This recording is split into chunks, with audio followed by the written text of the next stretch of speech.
Kembali bersama kami di Presisi Utama, pemirsa. Aktivitas tambang ilegal yang beroperasi di sekitar jalan penghubung Desa Bencah dengan Desa Tepus, Bangka Belitung ditertibkan oleh Polsek Air Gegas pada Senin siang. Penertiban dilakukan karena warga resah aktivitas tambang tersebut telah merusak jalan raya. Penertiban dilakukan lantaran aktivitas tambang ilegal tersebut merusak fasilitas publik berupa jalan yang menghubungkan Desa Bencah dengan Desa Tepus, Bangka Belitung. Penertiban aktivitas tambang ilegal ini dilakukan karena warga merasa resah terhadap aktivitas tersebut karena sudah merusak fasilitas publik berupa jalan raya. Kapolsek Air Gegas, Ibtu Agam Gustafa Rizka mengatakan, dalam penertiban ini terdapat peralatan tambang yang diamankan sebagai barang bukti. Penertiban terkait tambang ilegal yang berada di Jalan Bencah Tepus. Hal ini kami lakukan sebagaimana karena telah terjadi kerusakan jalan akibat dari tambang ilegal yang memakan badan jalan, sehingga ini kami lakukan sebagai bentuk antisipasi agar kedepannya tidak memakan atau merusak jalan antara penghubung Desa Bencah dan Desa Tepus. Sementara itu, Kaur Umum Pemdes Bencah, Mansur Hadi, memberikan apresiasi atas tindakan penertiban yang dilakukan Polsek Air Gegas. Ada penyampaian sekali terhadap tindakan dari pihak kepolisian sektor Air Gegas atas pekerjaan hari ini, bahwa telah ada tindakan penertiban terhadap tiang yang ada di sepanjang Jalan Tepus yang berpotensi mengganggu fasilitas umum berupa jalan akses ke Desa Tepus dan Dusun Nusa Mesir. Saya terima kasih sekali atas tindakan yang cepat ini yang dilakukan oleh pihak kepolisian sektor Air Gegas. Terima kasih banyak kami selaku pemerintah Desa Bencah juga selaku masyarakat Desa Bencah. Ia berharap pasca penertiban tersebut tidak ada lagi aktivitas penambangan yang berpotensi merusak fasilitas umum. Dari Humas Polres Air Gegas melaporkan untuk Polri TV.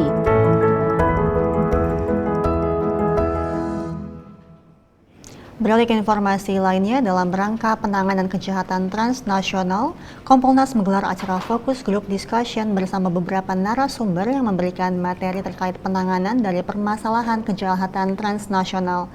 Dan berikut laporan reporter Polri TV, Ica Tanasya dan juru kamera mural Almas di Pusat Misi Internasional Polri Tangerang Selatan, Banten.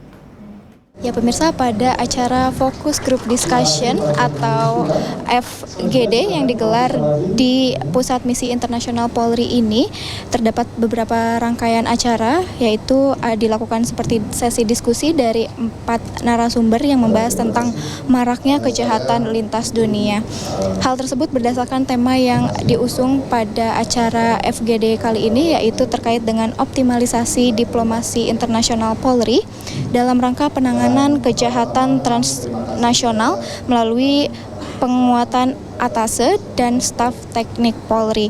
Adapun narasumber yang mengisi pada sesi diskusi kali ini, yaitu diantaranya ada dari Guru Besar Utama Komjen Pol Purnawirawan Iza Fadri yang membahas terkait pentingnya atase kepolisian di Myanmar dalam kerjasama dalam kerangka ASEAN. Kemudian juga ada respon positif dari Myanmar terhadap atase kepolisian. Selain itu, selanjutnya ada dari Sekretaris Jenderal Pembina Utama Madya, Cecep Herawan, yang menjelaskan terkait dengan kejahatan yang mungkin menimpa warga negara Indonesia atau melibatkan warga negara Indonesia di luar negeri.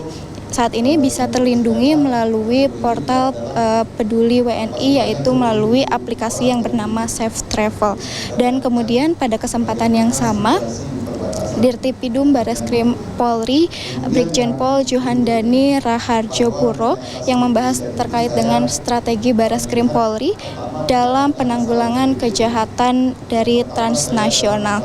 Dan kemudian ada juga dari perencanaan ahli media yaitu Nuzula Anggraini yang membahas terkait dengan kapabilitas Polri dalam penanganan transnational crime pada perencanaan pembangunan nasional. Dan usai diskusi tersebut ada juga sesi tanya jawab yang dimana dilakukan oleh para pejabat utama yang hadir pada acara fokus grup diskusi ini. Dan seperti yang Anda bisa lihat di belakang saya saat ini sedang dilakukan proses tanya jawab dan diskusi terkait dengan pengamanan atau permasalahan kejahatan transnasional. Dan juga diharapkan dengan adanya acara fokus grup diskusi ini dapat menjadikan diplomasi internasional Polri dapat dalam menangani kejahatan transnasional lebih optimal. Dari Tangerang, Banten, Ica Tanasya, Meral Almas melaporkan untuk Polri TV. Keinformasi lainnya, pemirsa, Direktorat Tindak Pidana Siber Barreskrim Polri amankan 2 warga negara asing asal Nigeria dan 3 orang warga negara Indonesia pelaku tindak pidana siber yang merugikan perusahaan asal Singapura dengan kerugian mencapai 32 miliar rupiah. Hal tersebut disampaikan Dirtipid Siber Polri Brigjen Himawan Bayu Aji di Gedung Awaludin Jamin Mabes Polri Jakarta Selasa siang.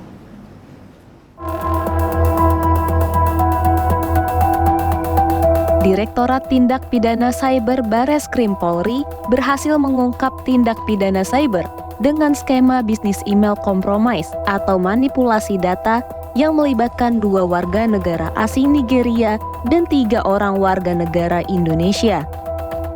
Dirtipid Cyber Polri, Brigjen Himawan Bayu Aji mengatakan kasus ini berawal dari laporan korban perusahaan real estate Singapura dengan kerugian mencapai 32 miliar rupiah. Ini adalah modus operandinya bisnis email compromise.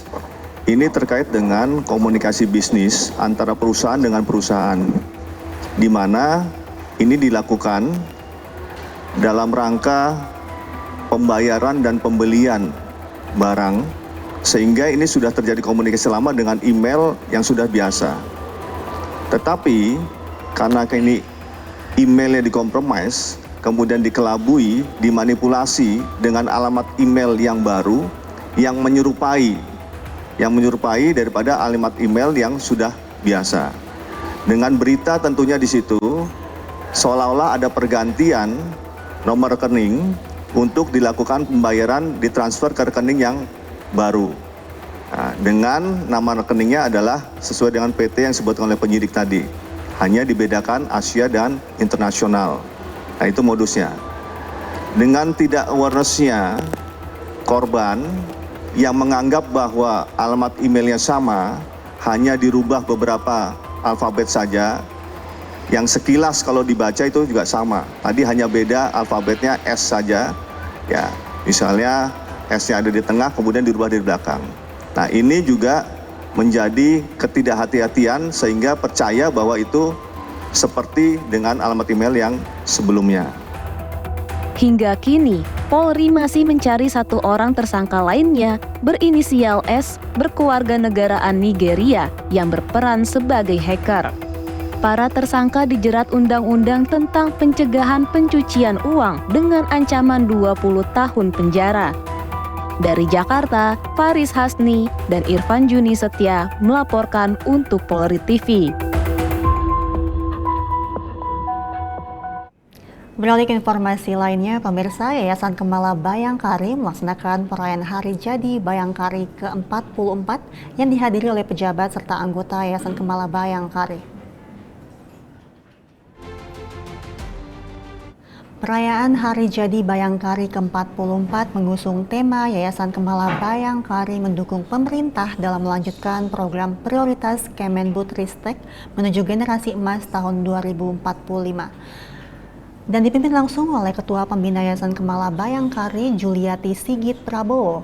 Dan acara ini digelar di Gedung Bayangkari Mabes Polri pada Selasa 7 Mei 2024 dan turut dihadiri oleh Jenderal Polisi Listio Sigit Prabowo, Wakil Kepala Kepolisian Republik Indonesia Komjen Pol Agus Andrianto, Kepala Divisi Humas Polri Irjen Pol Sandi Nugroho, Asisten SDM Kapolri Irjen Pol Dedi Prasetyo beserta jajaran pejabat utama Polri lainnya.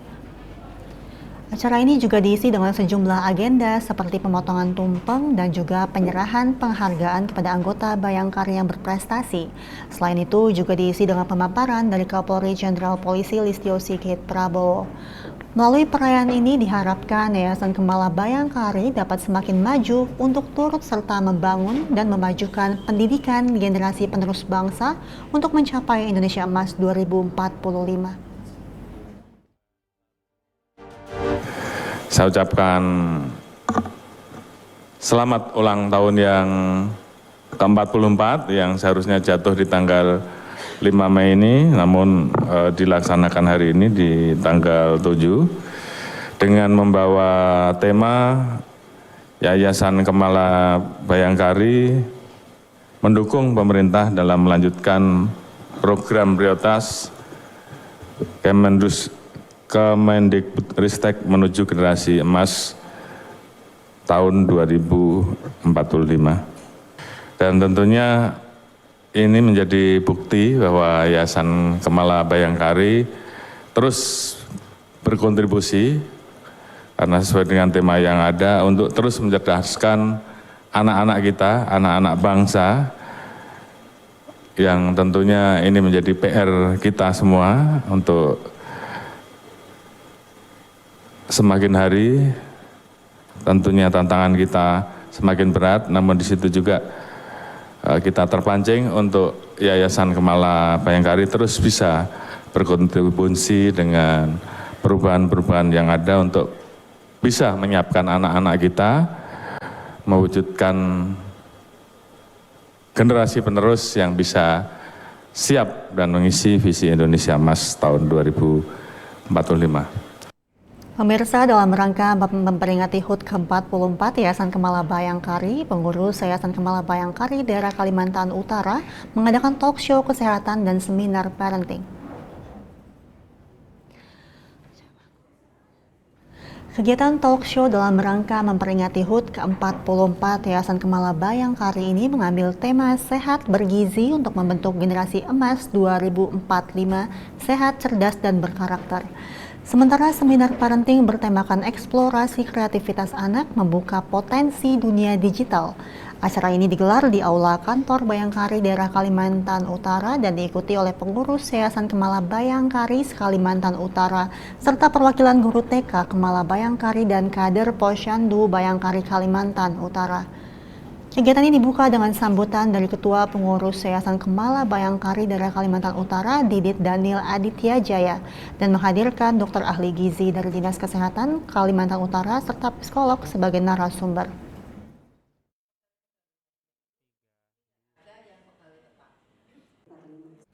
Sementara itu, dalam rangka Hari Bayangkara ke-78, Polres Ponorogo mengadakan kegiatan screening pasien katarak dan bibir sumbing yang berlangsung pada hari Senin lalu. Sebanyak 19 orang mengikuti screening operasi katarak dan 2 orang untuk operasi bibir sumbing.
Pemirsa, kami akan segera kembali usai jeda berikut ini.